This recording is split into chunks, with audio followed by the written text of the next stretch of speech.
দর্শক, বিএনপি চেয়ারপারসনের গুলশান কার্যালয়ে আছেন নাবিল জাহাঙ্গীর। সরাসরি চলে যাচ্ছে সেখানে। নাবিল, বিএনপির ভারপ্রাপ্ত চেয়ারম্যানের সঙ্গে দেখা করতে রাজনৈতিক নেতাদের মধ্যে আর কে কে গুলশান কার্যালয়ে গেছেন, আমাদেরকে বিস্তারিত জানাবেন।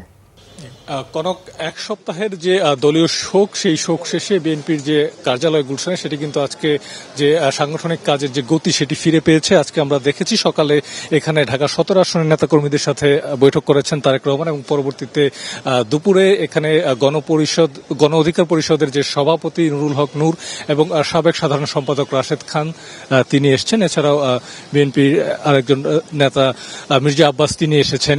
এছাড়াও আপনাকে একটি বিষয় জানিয়ে রাখতে চাই, আজকে এনসিপির একজন যুগ্ম আহ্বায়ক কেন্দ্রীয় নেতা তিনি কিন্তু আরশাদুল হক তিনি বিএনপিতে যোগদান করেছেন। এছাড়াও আমরা দেখছি সকাল থেকেই বিভিন্ন স্তরের নেতাকর্মীরা তারা এখানে আসছেন। বিএনপির মহাসচিব মির্জা ফখরুল ইসলাম আলমগীর তিনিও ছিলেন। তিনি দুপুরের কিছুক্ষণ পরে বেরিয়েছেন, যেহেতু নির্বাচন সামনে এবং নির্বাচনকে সামনে রেখে দলীয় যে কাজকর্ম সেটি এগিয়ে নিতে এবং কৌশল নির্ধারণ সহ নানা বিষয়ে আলাপ আলোচনা কিন্তু তারেক রহমান করছেন। এবং আমরা দেখছি যে দেশে প্রত্যাবর্তনের পর থেকে নিয়মিত তারেক রহমান কিন্তু এখানে অফিস করছেন। এবং এছাড়া আরেকটি যে বিষয় রয়েছে, তারেক রহমান কিন্তু 4 দিনের সফরে উত্তরবঙ্গের বিভিন্ন জেলায় তিনি যাবেন এবং সেখানে 11 থেকে 14 তারিখ পর্যন্ত তিনি উত্তরবঙ্গ করবেন, সেটিও কিন্তু বিএনপির দলের পক্ষ থেকে জানানো হয়েছে।